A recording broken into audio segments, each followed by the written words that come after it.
Pugly is my nickname, Pugly Ji. Honored mad person. I just make my own movies. Not many saw Salam Bombay right under their noses. I did theatre in the daytime in New York, and in the evening I sold paneer butter. I used to call Dhobi ka kutta na ghat ka na ghar ka. That you didn't like Shashi Tharoor too much. I didn't dislike him, but I didn't like kissing him. Mira, do you think that everyone in effect is an actor? Not at all. Okay. And most look so bloody. You're talking about a low phase in your career, Mira, when you made Kama Sutra. I remember feeling like I wanted to burn every print that existed of that film. We spoke a clean English and we were taught to speak like I'm speaking, which is very different from, yeah, come on, yeah, what's up? Yeah, it's very different from now. Indian Airlines announcing the flight to Calcutta. Ye mera diva. I just love that song. If you become Sam for Samudrika, I'll come and personally beat you up.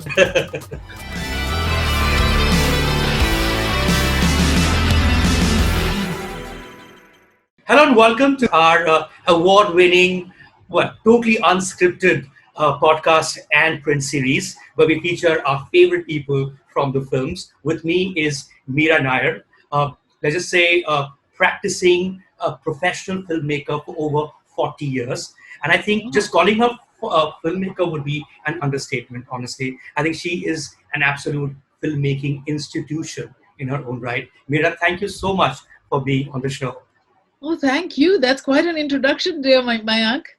I think your first film would have been 79, if I'm not mistaken, the first documentary that you made. Yes, Jama Masjid Street Journal. But Right. to hear 40 years is a little bit like, oh my God. But it's been great 40 years, though. Right now, you're, of course, in New York. You were in Bombay right before this. Mira, would that be correct? Before the pandemic started? Yes, not in Bombay, in Delhi and Okay. in Lucknow. I Right. left India this year in January to go and edit The Suitable Boy. We had just finished shooting in late December across northern India. And so in January 6th, I left beautiful Delhi and came to very grey and rainy and wet fucking London. But and anyway, it was. But we edited for about 2.5 months. And then I happened to come to New York for a weekend to see my son and never went back because the world had changed and we all moved into editing remotely. I don't want to sound like a tax man, but just out of curiosity, you have a home in Bombay that we know of. I mean, there's a Malabar Hill place that you're usually staying. My Asha Nani's home. Okay, and then there is a home in London, I'm presuming, which is where No, you no, were. Not at all. You are presuming all bunkum. Okay, there's a home in Delhi. Main home is Delhi, Right. Nizamuddin, Yeah. and Kampala. Do you have a place in South Africa too? Because No, you lived there for some time. We There's lived there. And there's New York, of course. And New York City, yeah. That does make you like a proper global filmmaker, like an international. I guess so. In a sense, that is not Western idea of global. Like genuinely, Yes, Kampala, Asia, Africa, and North America. The best continents. The best three continents. Asia and Africa. Well, not North America. You're not a fan anymore of America, or because it's Trump's America. I'm grateful to New York City, to being a New Yorker, but many times I think New York is not America. Right. We don't know. Sometimes I feel after so many years here, we don't know the real America. And we'll know on Tuesday again. We will, November 3rd.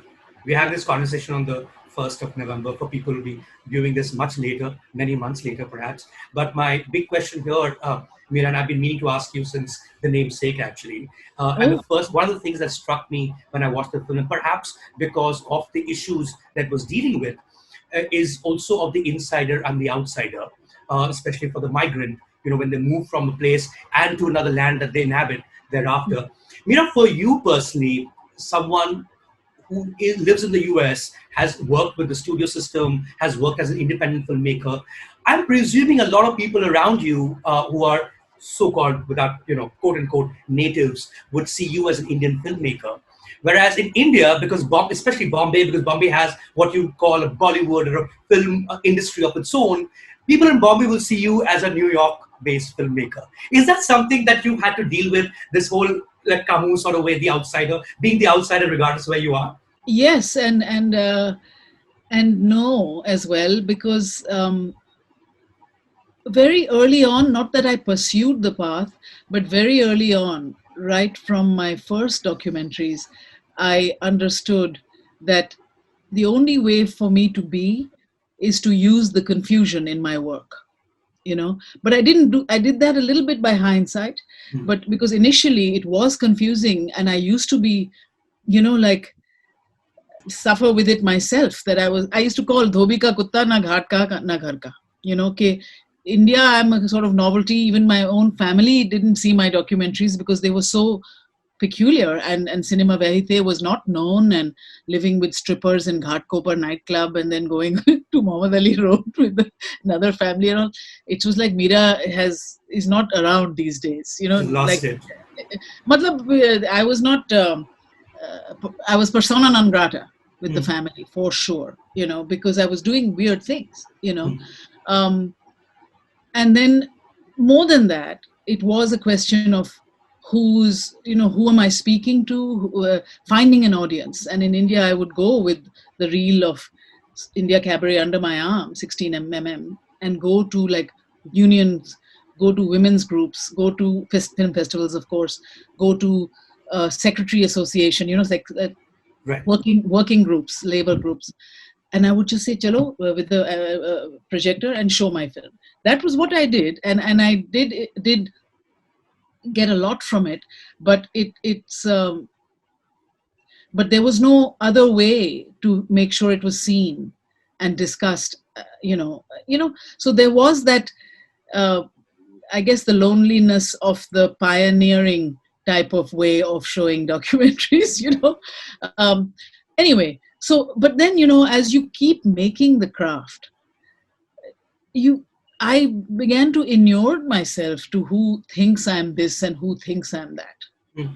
You know, I mean, they can call me a New York filmmaker and like Bombay, but the fact is that not many saw Salam Bombay right under their noses. I mean, it was the life around us, right? And what happens sometimes when we live in it all the time is that you have to, or you do numb yourself to it. You don't see what is in front of you. And I guess one real energy that comes from coming and going, not constantly, but knowing you have one foot there and one foot, is that you see the ordinary with different eyes. You feel it more. I guess I did, speaking for myself. Right. Right. I I see something more, almost more passionately. Hmm. You know, so and then of course there are subjects that deal with this seesaw of exile and longing. You know, and not that I'm only going to do that, but I know I have a way into that is personally felt, and personally lived in, like in the namesake, or in so many things, in a reluctant fundamentalist, um, and I think making cinema is really lends itself to that state of the seesaw, sometimes more effectively than literature, because it actually, in its cutting, in its dialectic sort of juxtaposition of this with that, you can create an energy that is a third thing, that people who have lived between worlds, to use that example, immediately understand or feel the fragrance of. So that's also something I learned in the early days. But Mira, what I'm trying to get at is that when you moved back in the late 70s and all through the 80s for that matter, I mean, now, of course, we see a lot of South Asian representation. And, there's the Mindy Kalings of the world, and Aziz Ansari's and Hassan Minaj's of the world. I mean, to be brown skinned would have been seriously exotic to be in the entertainment or show business, as Absolutely. it were, right? You're not white, you're not black. If one were to like find you in the midst of something, like I came across this information, which I did not know, is that when you made your first film, you rented the place to edit it with Spike Lee. And Huh. then both of you were like renting the same edit 24 suite. So that hours, 12 hours right. each, Yeah. discount price. Huh. So would you then be seen as more a person of color and perhaps find yourself being closer to that lot that's also struggling to enter show business in the same way that they still are, but Yes, for yes. a brown person would have been even more and tougher, right? Yes, yes. There was no power of a group, none at all, none at all. And there was no even way of looking at, you're brown. Like, I mean, it wasn't so. overt or seen that way. The label I used to deride was the exotic, flower, or the tropical. Not, they wouldn't say tropical, but exotic. It was more that, but I would just laugh it off. But I was aware of it very much so. And but what was interesting was, at that time in New York, there was a lot of alternative ways to make art. So there was like basement collectives where you could rent. It was Young Filmmakers Video Arts. Now I'm on their board. Now I support them because they really help me out. So you rent a cubicle, I, and you do your films in that cubicle. And then you graduate to a room that Spike and I shared, because we wanted to. It was also subsidized, but it was still, we subsidized ourselves further by doing 12 hours. And so there were systems, though, that existed that you could work like that, in which it didn't matter if you were brown or black. I mean, you rarely saw, that is true, a person of color. You rarely saw that. I didn't at all, besides Spike later. But I have to say that the atmosphere was very progressive, so that you didn't feel this or that. It's more in the subjects I was doing. What I was doing was not something that I could fluidly share without falling into the trap of, seeing. That was what the challenge, I think, that time was, which was its own interesting challenge, that you had to make films that need not be explained. I refuse to pander, and I still refuse to pander, but that need not be explained, and yet not make it so that it is clear only to them, or it is not of us. That is the Damocles sword that I've always worked on, I think. And now I feel like I know it, but sometimes I still don't, Yeah. So are you suggesting at some level, like, this difference between what would be considered niche and mainstream? Is that what you're saying? Like, mainstream being something that everyone can understand? It's No. No, I don't mean that. I mean that to resist the temptation of making your work, which is, for me, was all to do with India, to making that work palatable or accessible to the audience around me, which was really an audience that had never seen India, So I should not go in that direction. I did not go. Like, you've been explaining what a dosa means and all that crap. And the chutney. Dosa to kuch bhi nahi hai. I mean, I was looking at the literary aspect of it. In books, they do explain what a dosa means and what a chutney is, That I would do in my working hours, because I was a waitress. Oh, were you? Yeah, from 5 p.m. to fucking 1 a.m. every evening at Indian Oven in 1974. And that was when they really didn't know how to spell India. Aman Brothers, these Punjabi owners, would trot me out to be the bridge of the menu. So I would basically go to the tables and order for them. Okay, paneer must be eaten with this, and you cannot have two dals, you must have whatever it is. I would order their foods in every table, and became very popular for it. So there, and we didn't serve dosa, but there I would do, cottage cheese balls fried in gravy in a mixed thing of, peas, mutter, whatever it was, basically mutter paneer. And and on a good night, I would pocket $60 in tips and go home. That's amazing. Yeah, and sometimes once got mugged on the way home. And this would be Cambridge, or no, in New York City, 1974. New York City. Right. 1974, in summers in New York.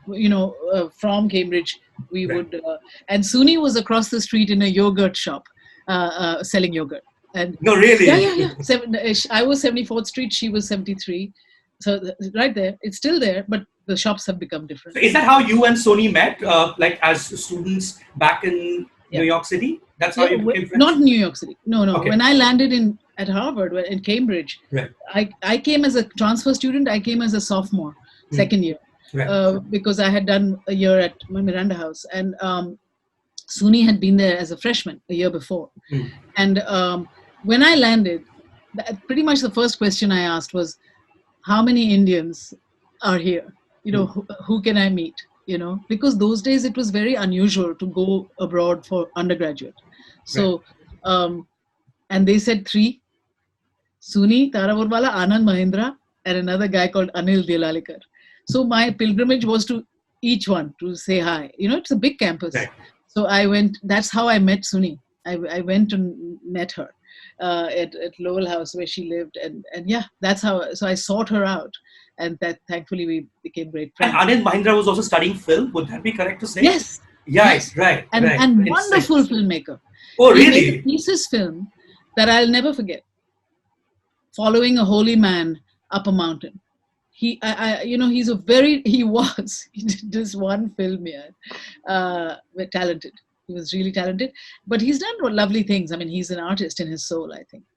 But he was also our big brother, ke वापस जाना है, देश को सर्व करना चाहिए. So, da. He used to give us lectures. Truck बनाना है, jeep बनाना है. नहीं, वो तो नहीं बोलता था तब. Right. But what I find most intriguing, Amira, about your story, and at least this aspect of your story, is that when you moved to the US and you moved on a scholarship to do with theater, and and even now you identify yourself, and I've seen a lot of interviews where you say you're an actor, and that No you had longer, yaar. Abhi actor to nahi. I started like that, but right. I love actors. Yeah. But it's amazing that you went on a scholarship, you were an actor, you done theater here in India, and then you never acted. That was your first calling, wasn't it? That you would Yeah. be acting in perhaps films or taking more No, professional. no. It was always acting with a big question mark attached Okay. about even from Calcutta and Delhi days. Can I change anything, with acting? Can I do something beyond it, or will I always be at the mercy of other people's visions? I always had that question, but I loved it at the same time. But so when I went to Cambridge, I did act, by the way, all the time, for the whole year at Harvard. But and I did Evita Peron, I did Arcadina in the Seagull, I did several good things, but it was all extracurricular. It was not a department, so I had to do that and the very strenuous academic courses. But in the summers, I went to New York to study with, La Mama, the great theater, Ellen Stewart's theater, where she allowed me to just observe the gurus that I had, which were Joseph Chaikin and Andre Sarban, and one case Peter Brook, and very importantly, Elizabeth Swados, who was making The Runaways, which was a great musical with essentially about street kids, which in hindsight, I think was definitely a seed that was planted that then became Salam Bombay later. I mean, just a seed that became something different, but that was where it began. So I did theater in the daytime in New York, and in the evening, I sold paneer matar. I'm sure you've been shown this particular picture that's doing the rounds of the internet. Oh, God. That's between you and Shashi Shashi. Tharoor, and both of you performing at St. Stephen's College at Shakespeare Society. You've been asked this question before, and I get a sense that you didn't like Shashi Tharoor too much. Like, did he throw a lot of big words at you? Because that's the sense I get. No. I didn't dislike him, but I didn't like kissing him. Which was part of the play. Of course. Also, it was not him only. It was also how it was those days. I mean, in Nazdeek bhi aao, to people start catcalling. It's really ridiculous. You feel like an idiot, But yeah, we used to tease Shashi, that where did he get that accent from? And we used to tease him that his mother flew over England when she was pregnant. Wahan se thoda atmosphere aa gaya. He's always been a sport, though. He used to take it. But you have a character in Vivek Gombar's character in Suitable Boy, who's never been to England. Kind of inspired by Shashi Tharoor, perhaps. No, but that's in the book as well. Right. And it's I love it because he's such a wannabe. Arun Mehra.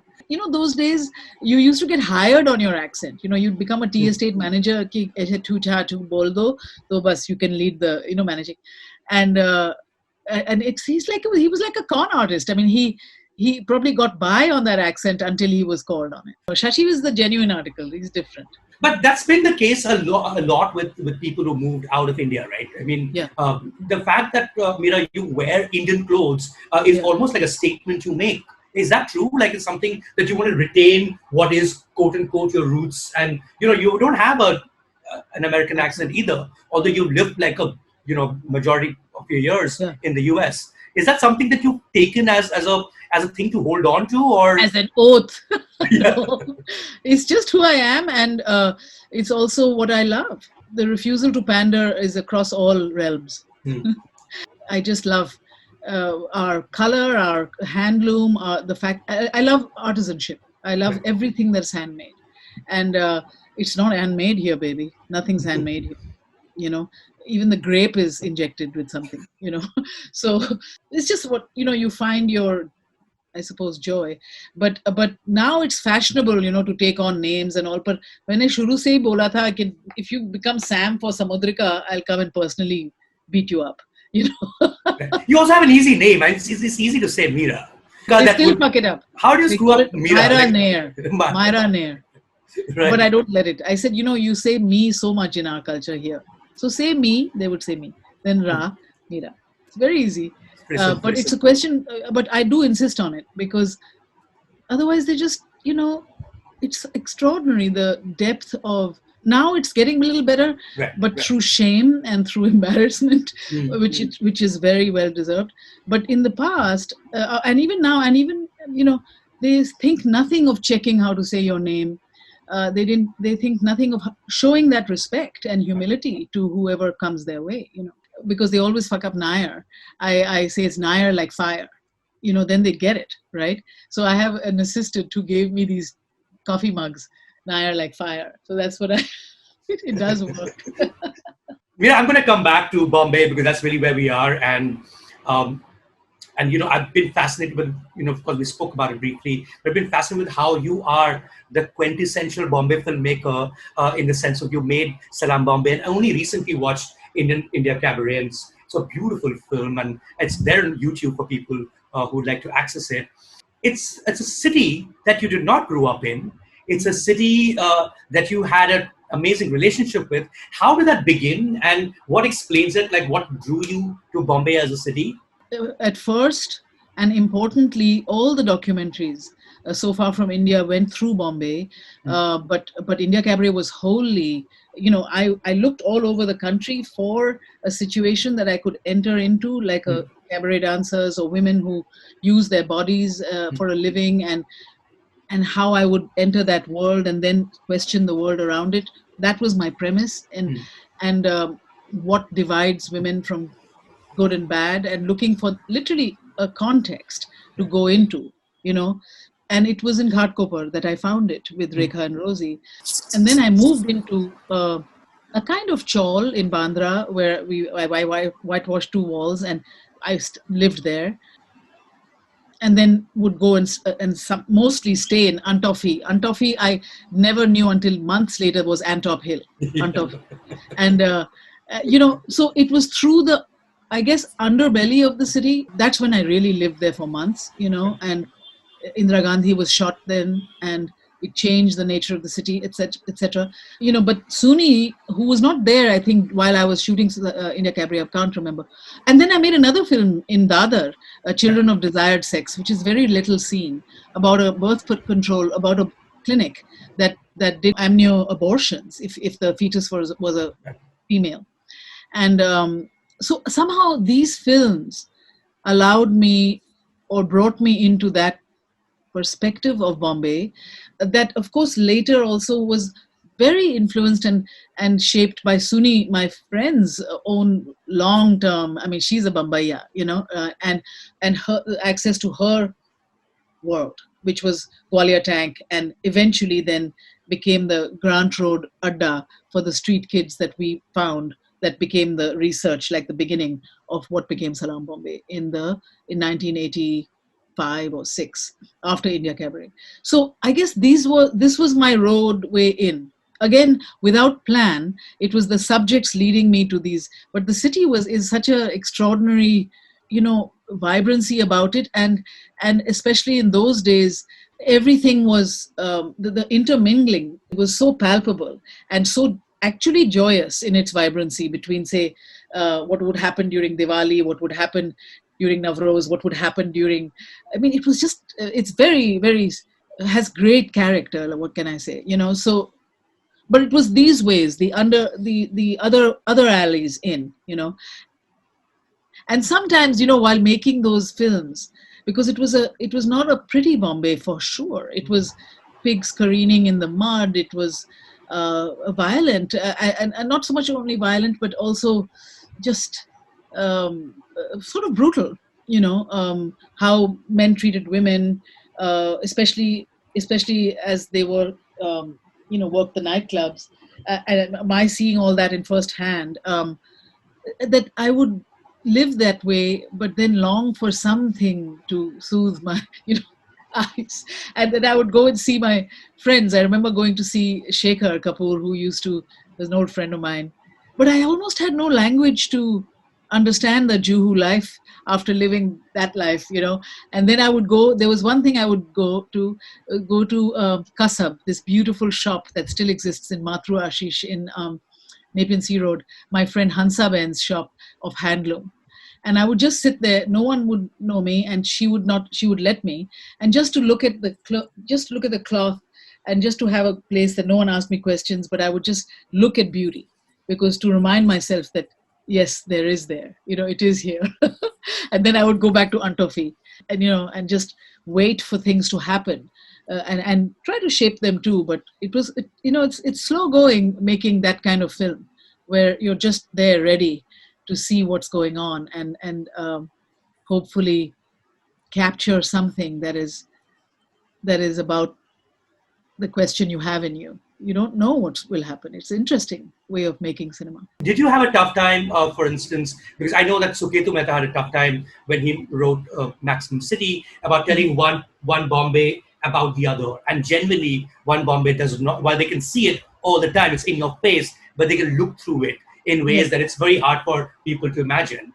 Did you also have a tough time, like say when you're hanging out with say Shekhar Kapoor in Juhu? It's tough for you to make them understand the world you're coming from and what you I see wouldn't all through the try. day. You wouldn't No, even no, I try. wouldn't try. I would go there. No, no, I would not go there to talk. I would go there to just have a break from Right. my Antofi life. Yeah. But I'm just saying that it was a shift of gears that I was not prepared for. Because I was really in a zone with the other world, Right. and so I would not do that much. That's why I would go to Kasab, where no one would talk to me. Right. But so I would not go there to talk about the other life at all. I did not know how to. But just to get some succor, just to get some some energy. Like nowadays in COVID, you don't meet anyone. I long to meet people because you get some energy, in that style. Itna Right. nahi kiya humne. I used to work a lot. I used to be there a lot because in that type of filmmaking, Mayank, you don't take holidays. Hmm. It's about what's happening around you, And you're and living there. you're living in it, Right. and also you're on 16 mm. It's not inexpensive. It's not digital. Mm. So you have to absorb the world so much that you have to have the discerning power to when to shoot, when to run it, because you don't have limitless at stock at all. It's very careful. So you'd shoot raat ko, then I would transcribe to see what I had got. It's painstaking, but when things happen, you can never imagine that could happen. A lot of authors, a lot of writers, for Yeah. instance, who are excellent with nonfiction, don't turn out to be great fiction writers. It's almost like their disciplines are very different from each other. Would the same thing apply to feature filmmaking, whether Are you when it's a trying to doc? say gently that I should stick to nonfiction? No, not at all, not at all. I'm trying to see. I'm trying to get to. I'm trying to get to the you moving from nonfiction to fiction, and how difficult or how different does it become in terms of the craft and the art of it. It helps me enormously to have come from the streets, to have come from the what you call the art of non-fiction. Cinema verite, basically. It's cinema of truth. It's a little pretentious in sound, but it is very real as a practicing, in the sense that, like I was saying, you don't script things in that type of world. You have to be humble enough to enter the world and just be there. And then, and of course your presence is shaping it to some extent, but it's also about being a friend and an observer to the situation and eliciting things from people, sure, but as they feel them rather than you telling them what to say. um, that work of observing life, of working with it, not just observing it, but engaging with it, becoming a listener to people and the world. And of course, in my case, I've always been, wanting a visual way in, to that emotion. Or the visual way is something I trained in, with photography and with this and that. So what cinema verite gave me and later fiction film gave me is the ability to encompass all these three things, and so that training, I have to say, of being humble, of receiving what the world gives you, and of course going towards what provokes me, is beautiful training, I think, for making fiction, for making stories of any kind. What I've always wanted to do in the fiction making, to capture the unpredictability, the sort of crazy sizzle, if you wish, of what really happens in life. It's so beautiful. Like, now I'm in these four, surrounded by books, surrounded by my nice home, but it's just always in. And I just went outside the other day for a walk. It was just about to rain, and there was a tiny puddle, and there were three little kids in gumboots just testing whether they could walk on the water of the puddle. And it was beautiful, where I was just saying, yeah, same, sab kuch same. And then I saw this little thing, but it's like they give you a sense of wonder again, and that's what life sometimes can do. Anyway, that's just one example, but to try and work it into the dramatic scenes, like in Suitable Boy, I had great pleasure really making those dramatic family scenes, visually, because it was things I have seen, and things, it's what life has like allowed me to see in real life, and to blend that with fiction and great writers, great actors. I mean, just everything about it. Set the design for it, choose the room in which the son, that Ishan scene I'm thinking of, when he goes and gets yelled at by his father and then thrown out by his father. It's a scene out of life. It's a scene out of my own. Like, we grew up in those corridors, those bungalows, those is kamre se, you see your dad, yeah, little, he's tiny over there, but he's looming as large as a mountain for you when you're campoing and coming home after being, not, hunting or something, whatever we did. And those perspectives, that scale, I mean, that for me all comes from having lived it, so sometimes when I can capture that, how life is really, with actors in location, it's real for me. I get, it's a real joy. Monsoon Wedding was precisely that, right? I mean, Yeah. it was cinema of truth, but it was also telling a story. But it Yeah. seemed like it's just a camera is just a fly on the wall. It's just capturing people as they're reacting. Ever since Salam Bombay, that's precisely what you try to do, which I find the most intriguing about your filmography. You've always mixed non-professional Yeah. actors with professional actors, and Yeah. so basically mixing documentary with feature filmmaking to just see Yeah.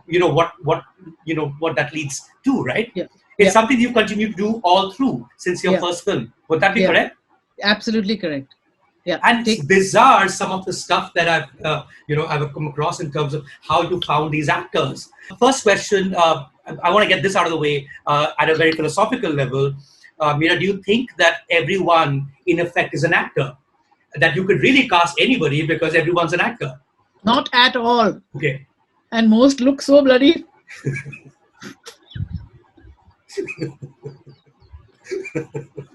उनका दोबड़ा देखना है 2-2 साल के लिए. So you have to be. I have to be very careful whom I live with.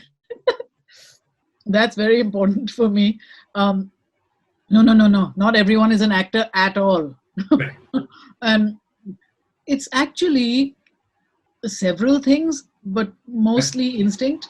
Um, but the several things, a range of literally physiognomy, literally Mm, how what they are like, mm, how the camera will see them or not. I can tell immediately if a camera will love you or not, right.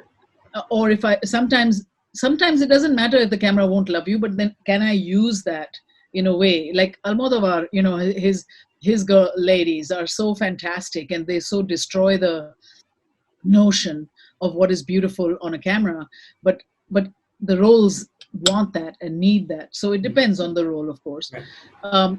But mostly it's intelligence. Sometimes it's the ability of comic timing.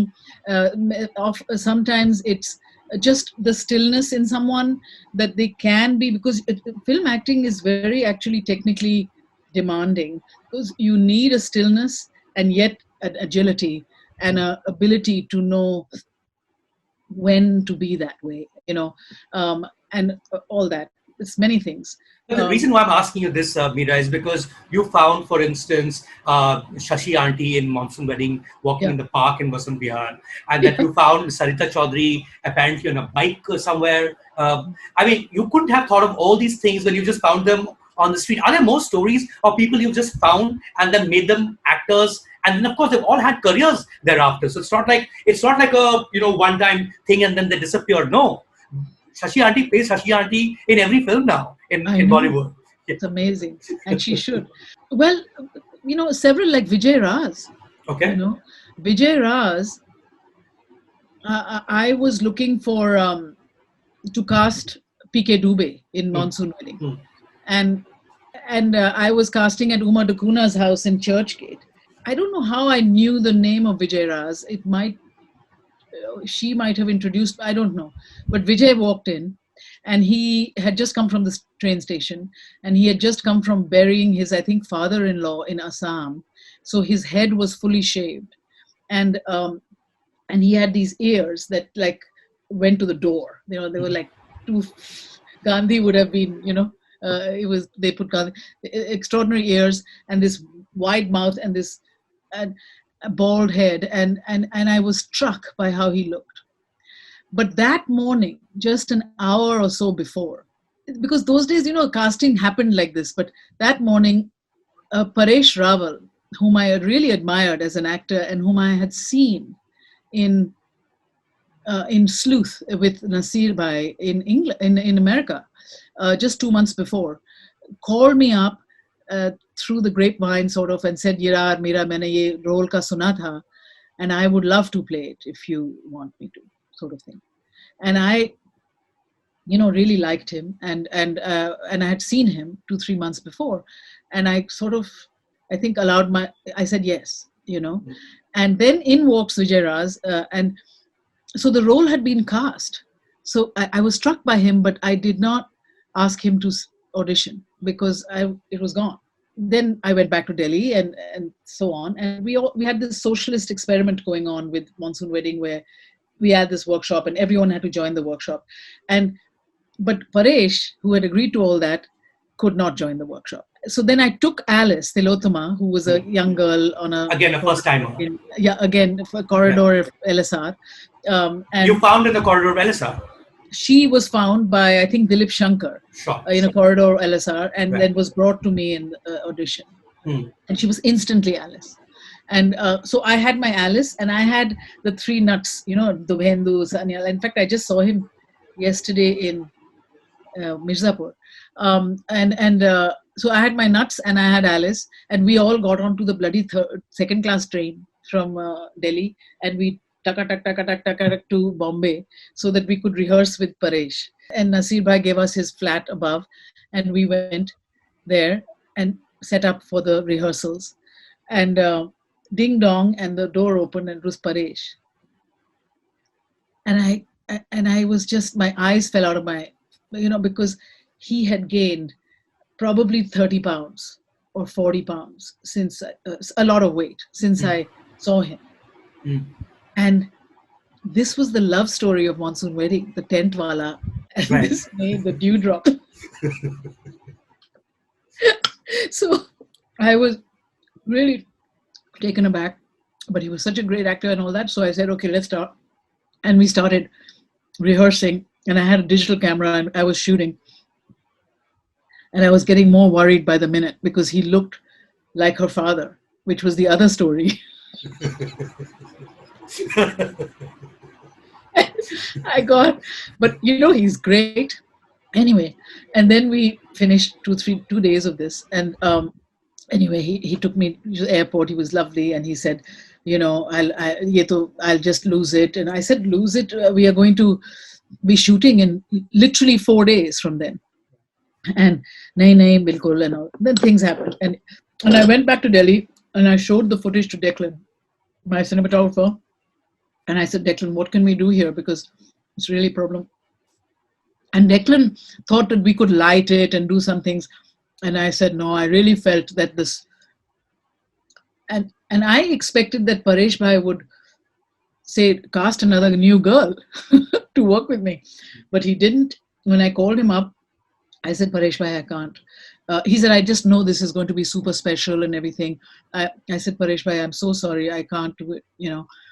And he said so beautifully and graciously, he said, I just know this is going to be a beautiful thing, which I didn't know. I thought it was a little flick that I was doing. He said, I just want the best for it.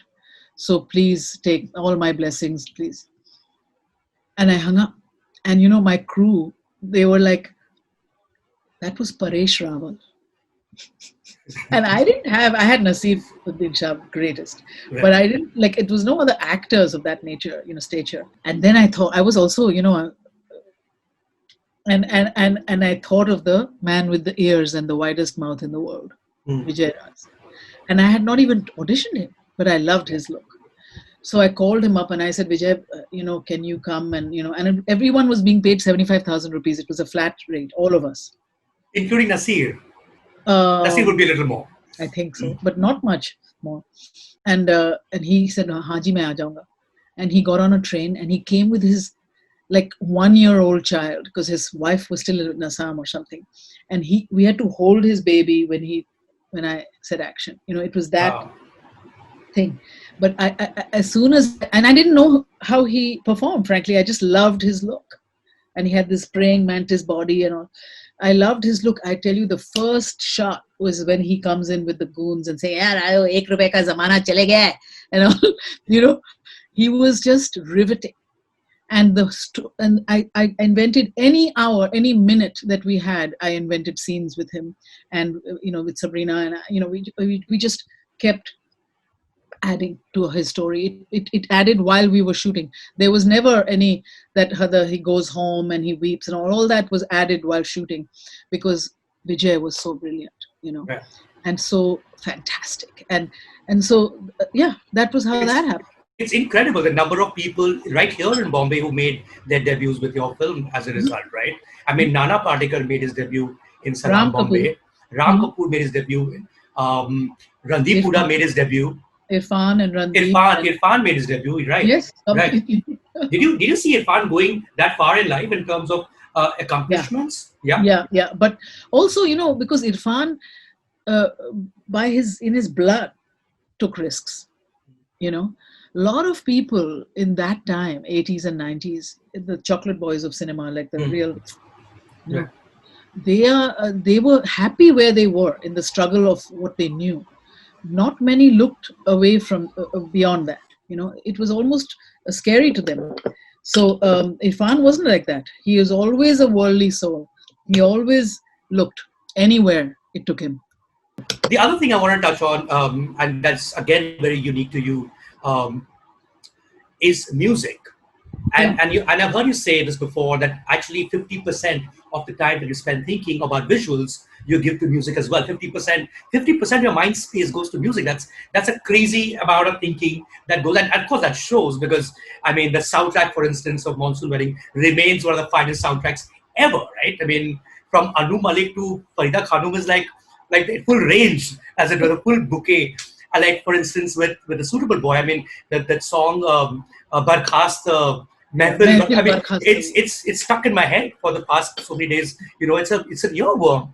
But I think the one thing that's stuck still since has to be Ye Mera Deewanapan Hai, Mira. Yeah, I mean, to get Sushila Raman to sing it. She performed in Bombay. I was at the concert and I was in the front row, so she could see me. And I kept saying "Ye Mera Deewanapan Hai," and she would look through me because she doesn't sing it in concerts. Because I don't know, because that's not the kind of singer she is, right? You just pick up someone from a completely different style and give them a song which is completely different. How did that song come about? that song she had actually recorded, Mayank. I Okay. didn't make her record. Um, that I have this great visionary friend called Amita Nanji. She's an artist in Los Angeles, and in the early years, this type of music was still quite rare, Hmm. and we all were kind of aficionados. Basement bhangra, whatever it was, Asian jolly, all that stuff. IC 408, that lovely song I used, I think in Namesake. Indian Airlines announcing the flight to Calcutta. I just love that song. So all that was super new, and yet so much a part of who I was. Hmm. It was great. So Amita Nanji introduced me to Sushila Raman's music period, Hmm. and I was listening to it. And there is one album in which she has, you know, She has, okay. and it's this gorgeous sort of, kind of cute up version, like Mira Divana. I mean, she's who she is. She's screwing up the pronunciation. Everything is good, but she's doing it with such spirit. I loved it, and it was perfect for the namesake because of who Gogol and Moshmi were. They were these two Bengalis who were kind of not, who were more. One was more, one was French, the other one was like American, and didn't know who the hell they were, and that was what the song felt like. Hmm. And yet they had, of course, seen Bollywood stuff or whatever. They wanted to be their own stars in their honeymoon night. So for me, it was like that. How to make something, Yeah. have some jazz, pep to it, so it's not just Sohagrat like you've seen Hmm. before, Hmm. especially not for these kind of diaspora kids who really have no real roots, just echoes of roots. And her song had that same thing, Right. Right. So I asked her for the rights and we bought them, and then it became a hit after that. Huge, huge. I mean, I was under the impression that maybe she doesn't like singing it because she's asked to sing that song everywhere. It was like a niche concert, so No, probably her real fans, I don't know. I think she was shy. She must have been shy to in Right. India to To say sing in that sing it that way, in that because in accent, right? India, yeah, Right. even my husband, he's older, and he knows Ye Mera Diwan. He knows the real song, and Right. so he said, "Ye kya hai yaar, kya baj raha hai?" He can't take it even it's something else. But that's probably why she doesn't sing it in India. Mira, another thing, and what you share with your love for music, what you share as an almost like as a filmmaking culture is with a whole lot of Bombay filmmakers.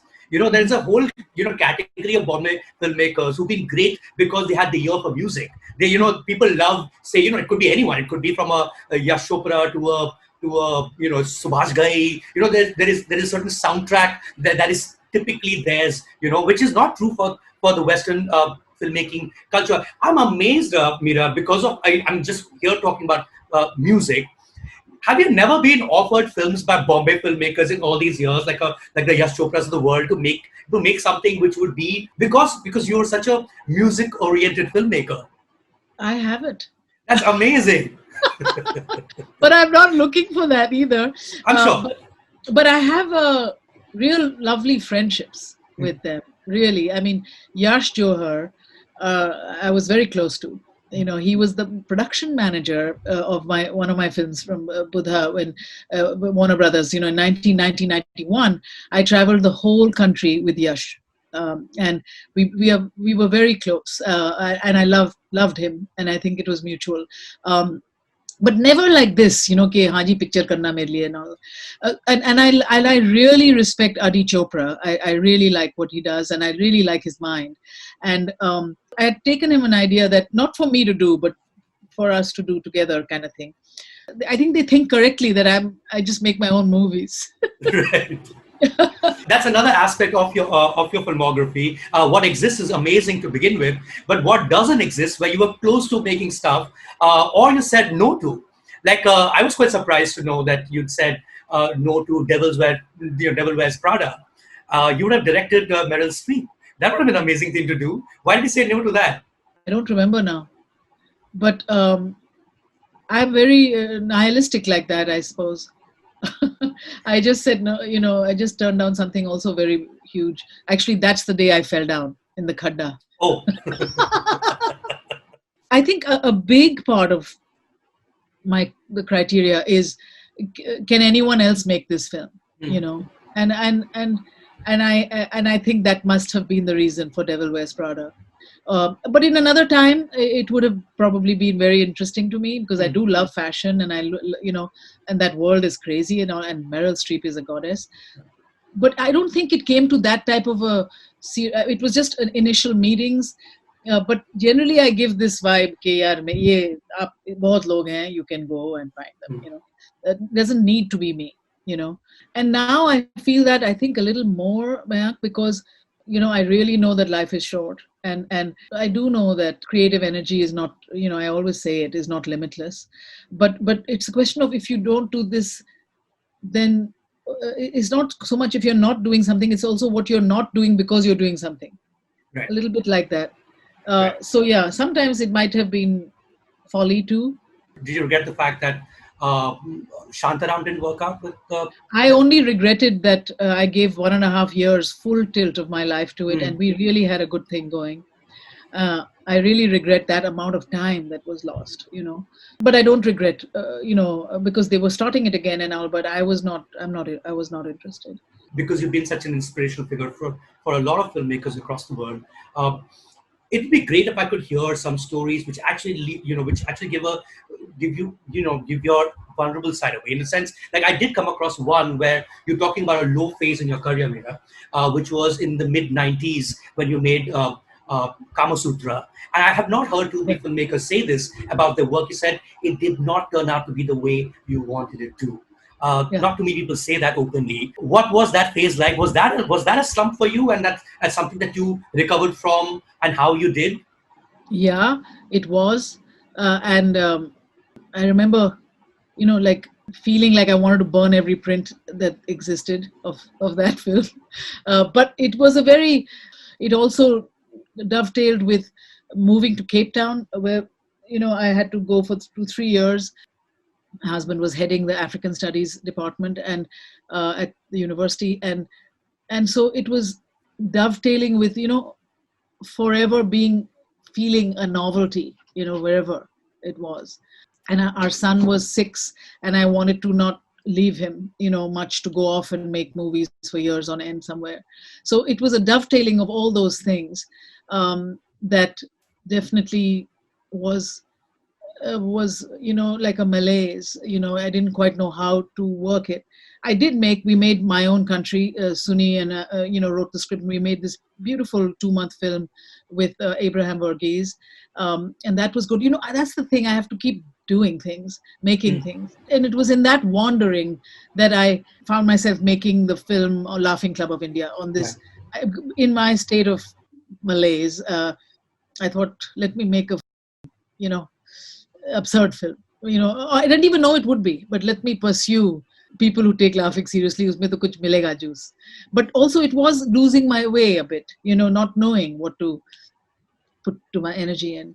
And look at what happens, that film and the shooting of the film in the rain and using old Hindi movie songs, sort of on its own kind of began to become the seed of what then became the style of Monsoon Wedding. And so that's what I also share with people, is that, to be fallow is also important, because it can give birth to fruition. Because if you're always on the hamster wheel and always, so much of what you can do, I think, and I see it with people who produce volumes of stuff, you lose rigor.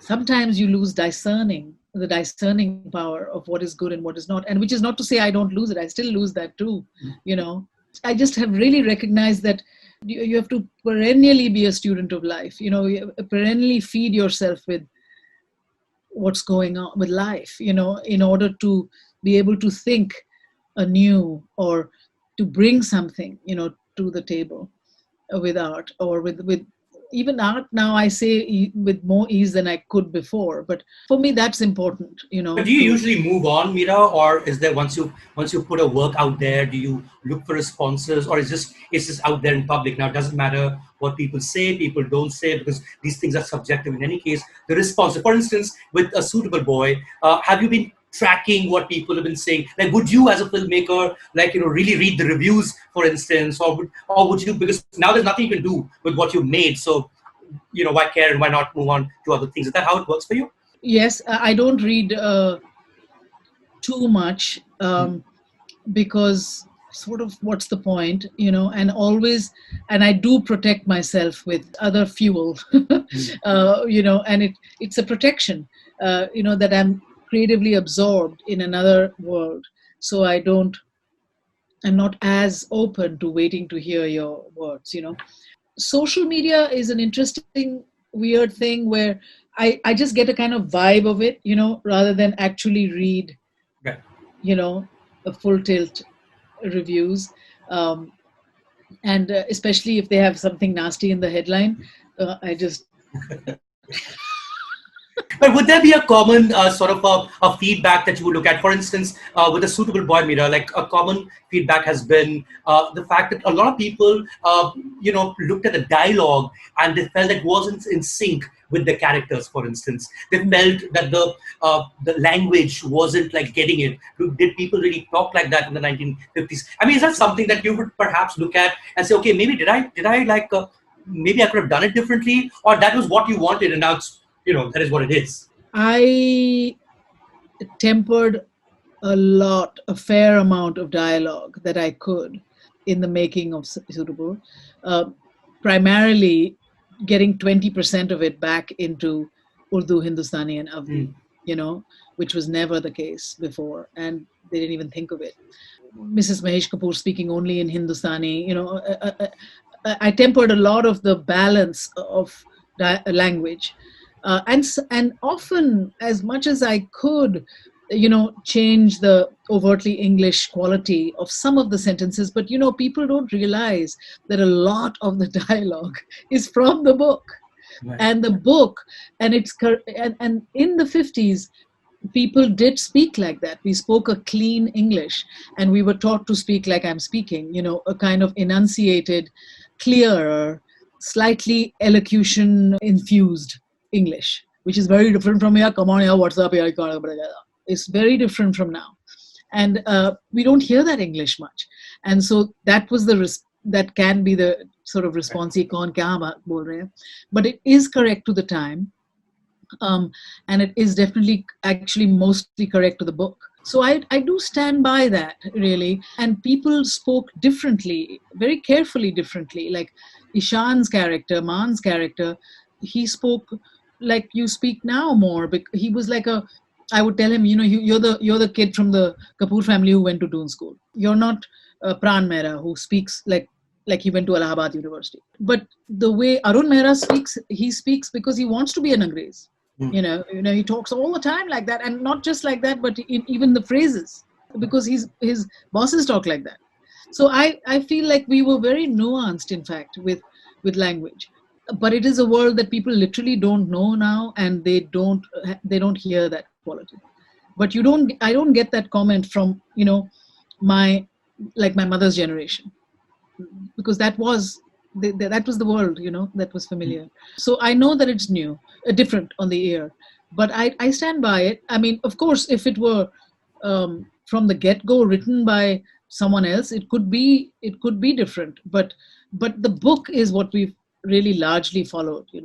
Because you make all these films on identity, and identity is so important to your cinema and to your work. You identify yourself as Pugly everywhere on social media. You're called Pugly, Don't forget Pugly the G. G, Pugly G on Facebook and on Twitter. What's up with Pugly? Who calls themselves Pugly?